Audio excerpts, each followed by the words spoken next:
साईं बाबा व्रत कथा। पहला अध्याय। श्री साईं बाबा की कृपा। एक समय की बात है, श्रीमती लीला देवी और उनके पति श्रीधर अहमदाबाद में प्रेम पूर्वक रहते थे। अचानक समय बदला और श्रीधर को व्यवसाय में बहुत घाटा हुआ। उसकी अच्छी भली चलती दुकान पर ताले डल गए, जिसकी वजह से वह घर बैठ गया। खाली बैठे बैठे उसका व्यवहार चिड़चिड़ा हो गया। वह अक्सर लीला देवी को झिझक दिया करता। पड़ोसी भी उनके स्वभाव में आए परिवर्तन से खिन्ने रहने लगे। लीला देवी बहुत धार्मिक प्रवृत्ति की महिला थी। वह जानती थी कि ईश्वर इस दुख की कोई राह जरूर निकालेंगे। एक रोज लीला देवी के द्वार पर एक अद्भुत तेजस्वी चेहरे वाला वृद्ध साधु आए और उससे भिक्षा में दाल चावल मांगा।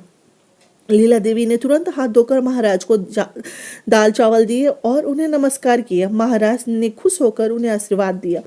लीला देवी ने के दुखों को दूर करने हेतु उसे श्री साईं बाबा के गुरुवार वाले व्रत को करने की विधि समझाई। उन्होंने बताया कि सामर्थ्य अनुसार मानकर 5, 7, 9, 11 अथवा 21 गुरुवार तक साईं बाबा का व्रत करने, विधि से उद्यापन करने, गरीबों को भोजन कराने से उसकी मनोकामना पूर्ण होगी। इस व्रत को करते समय झूठ, छल आदि बुरी आदतों का त्याग करना उचित रहता है। व्रत पूर्ण होने पर यथाशक्ति 7, 11, 21, 51, 101 पुस्तकें कृतज्ञ स्वरूप दान करते हुए श्री साईं बाबा के वचन है, श्रद्धा और सबूरी उन्हें ध्यान में रखकर व्रत रखें। इतने सरल व्रत को सुनकर लीला देवी अत्यंत प्रसन्न हुई और अगले गुरुवार से उन्होंने श्री साईं बाबा व्रत का पालन किया और देखते ही देखते उनके पति के स्वभाव में आश्चर्यजनक परिवर्तन आ गया और उसने फिर से व्यापार चालू किया, जो बहुत सफल हुआ। घर पर श्री साईं बाबा की कृपा से सुख शांति हो गई। एक दिन लीला देवी की बहन और उनके पति उनसे मिलने आए। श्रीधर भाई और लीला देवी को खुश देखकर वे भी बहुत प्रसन्न हुए।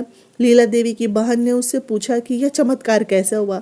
मेरे बच्चे बिल्कुल पढ़ाई नहीं करते हैं और किसी का कहना भी नहीं मानते, बहुत उद्दंड होते जा रहे हैं, जिसकी वजह से यह सब कुछ होते हुए भी मैं सुखी नहीं हूँ। तब लीला देवी ने उसे साईं बाबा के गुरुवार व्रत की महिमा बताई।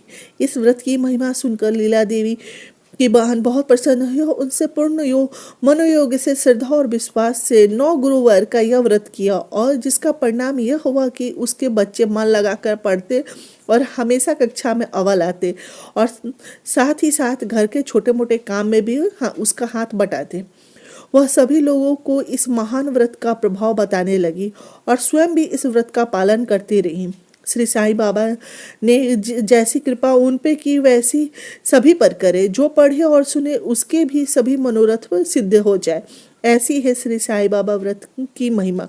बोलो अनंत कोटि ब्रह्मांड नायक राजाधिराज योगी राज परम ब्रह्म श्री सच्चिदानंद सद्गुरु साईनाथ महाराज की जय।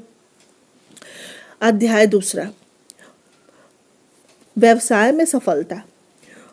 मुंबई शहर में एक दयालु व्यापारी रविंद्रनाथ जी रहते थे।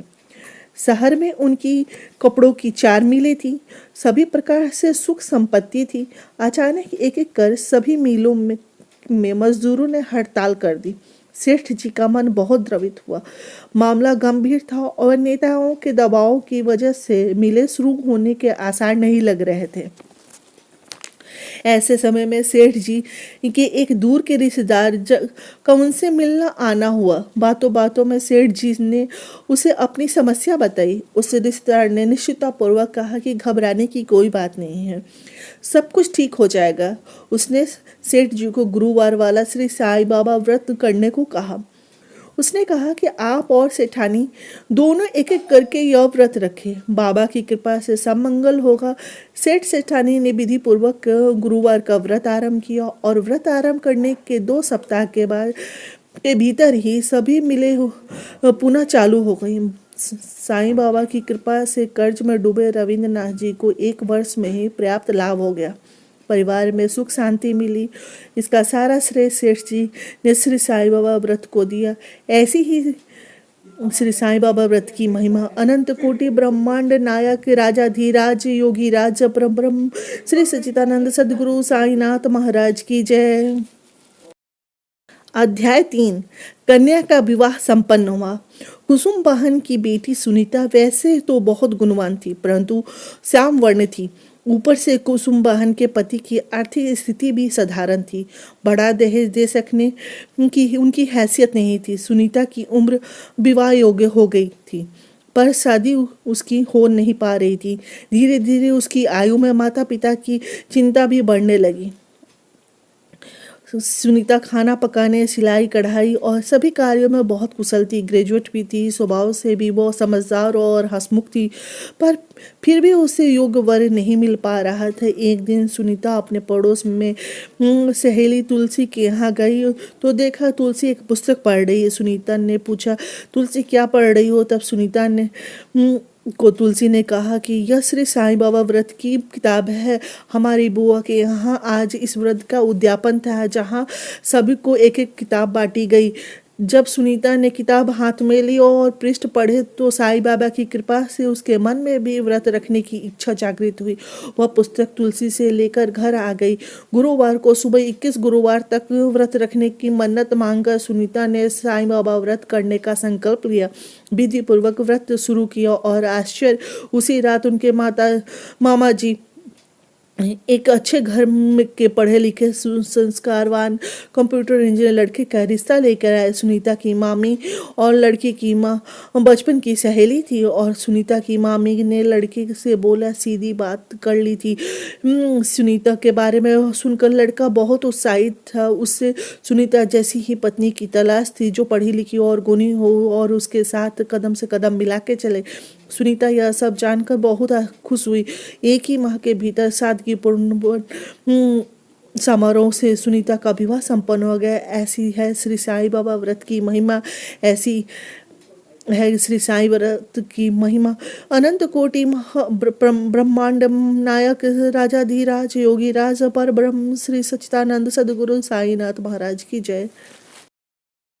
अध्याय 4। उधारी वसूल हो गई। श्री अशोक कुमार जी के कपड़ों का थोक व्यापार था। परिवार में पति पत्नी और एक पुत्र था। उनका व्यापार बहुत बड़ा नहीं था, पर परिवार की सुख सुविधा के हिसाब से पर्याप्त था। परंतु मुसीबत यह कहकर नहीं आती, उनके व्यापार में उधार देना जरूरी था, नहीं तो बाजार में प्रतिस्पर्धा के पीछे वह रह जाते। ऐसे ही एक व्यापारी की तरफ उनका बढ़ते बढ़ते 4 लाख रुपया उधार फंस गया। उस व्यापारी की नीयत में खोट आ गया और वह रुपया चुकाने का बहाना करने लगा। अशोक कुमार जी के तो पैरों तले जमीन खिसक गई। उन्हें कंपनियों की तरफ से तगादे पे तगादे होने लगे। उनके अनुसार एक माह में यदि कोई कंपनी उनका पैसा जमा नहीं करवाया तो कंपनी उन्हें माल देना बंद कर देगी। अशोक कुमार जी की तो रातों की नींद उड़ गई और ना उन्हें भोजन में रस आता था और ना ही किसी और बात में। अशोक कुमार जी चिंता में बैठे रहते थे। तभी उनके मित्र शर्मा जी आ पहुँचे। शर्मा जी ने अशोक कुमार को से कहा कि उन्हें अपनी बात की चिंता करने की ज़रूरत नहीं है। बस शर्मा जी ने कहा कि बस इतनी सी बात के लिए आप चिंता मत करो। अशोक कुमार को सारी चिंता छोड़ दीजिए और श्री साईं बाबा के शरण में चलिए। गुरुवार वाला साईं बाबा व्रत कलयुग में तत्काल फल देने वाला है। इसे खुशी खुशी आरंभ करें और चमत्कार देखें। ऐसा कहकर शर्मा जी ने उन्हें श्री साईं बाबा व्रत कथा की पुस्तक दी और व्रत विधि समझाई। अशोक कुमार जी ने सपत्नी श्रद्धा और विश्वास के साथ व्रत आरंभ किया। व्रत आरंभ करने के चौथे दिन ही वह व्यापारी उनकी दुकान पर और कहने लगा कि उनका माल बेचकर उसे बहुत लाभ हुआ है। उन्हें अगले माल की जल्द ज़रूरत है। साथ ही उसने अपना पुराना पैसा तो चुकाया ही, अगले माल के भी रुपये आगे दे गया और रुपये चुकाने में देरी हुई उसके लिए क्षमा मांगी। अशोक कुमार जी ने तो श्री साईं बाबा की ऐसी कृपा देख भाव विभोर हो गए। जो रकम वह डूब चुकी मान रहे थे वो वापस आ गई। व्यापार में भी वृद्धि हो गई। इस अनुपम व्रत को रखने से लोगों अधिक से अधिक लाभ हो गए। इसलिए उन्होंने इस व्रत की 201 पंक्तियाँ उन्होंने स्नेहजनों से वितरित की। ऐसी है श्री साईं बाबा व्रत की महिमा। अनंत कोटि ब्रह्मांड नायक राजाधिराज योगीराज पर ब्रह्म श्री सच्चिदानंद सदगुरु साईनाथ महाराज की जय। 5वां अध्याय।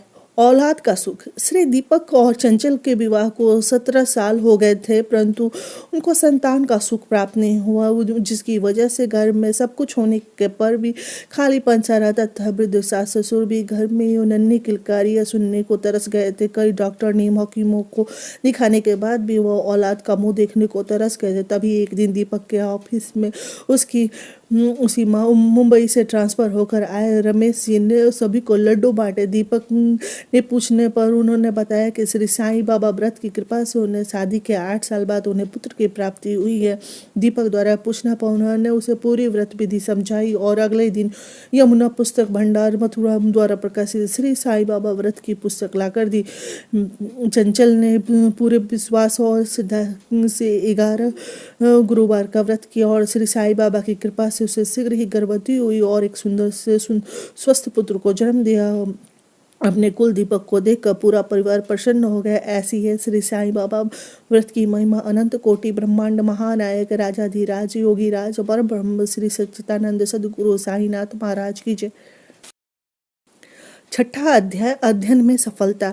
डॉक्टर गीता महेश्वरी शहर की एक प्रतिष्ठित डॉक्टर थी। उनके पति का कम उम्र में ही स्वर्गवास हो गया था। उनका एक पुत्र था। उनका सपना था कि वो भी बड़ा होकर अच्छा डॉक्टर बने और वो था कि बहुत ही तीक्ष्ण बुद्धि का। 10वीं कक्षा तक तो वो अपने स्कूल में प्रथम आता था। उसे स्कूल द्वारा मेडल दिए जाते थे, परंतु तभी कुछ बुरे मित्रों की संगत में पढ़कर उसका ध्यान पढ़ाई से हट गया और 11वीं में उसका परीक्षा परिणाम बहुत बुरा हुआ। डॉक्टर गीता को अपना सपना बिखरता सा लगने लगा। हमेशा प्रशंसित रहने वाली डॉक्टर गीता का उदास चेहरा देखकर उनकी एक मित्र डॉक्टर रश्मि ने इसका कारण पूछा तो उन्होंने उसे अपनी चिंता का कारण बताया।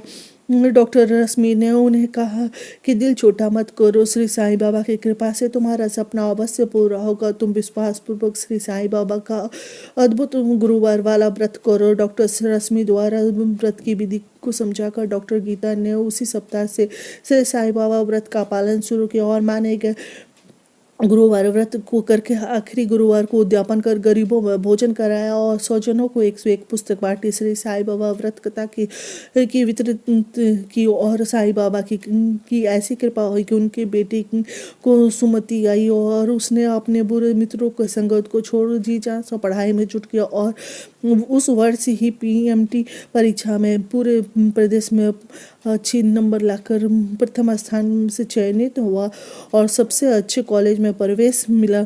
डॉक्टर गीता आज भी उसकी सफलता के लिए श्री साईं बाबा व्रत का उल्लेख करना नहीं भूलती।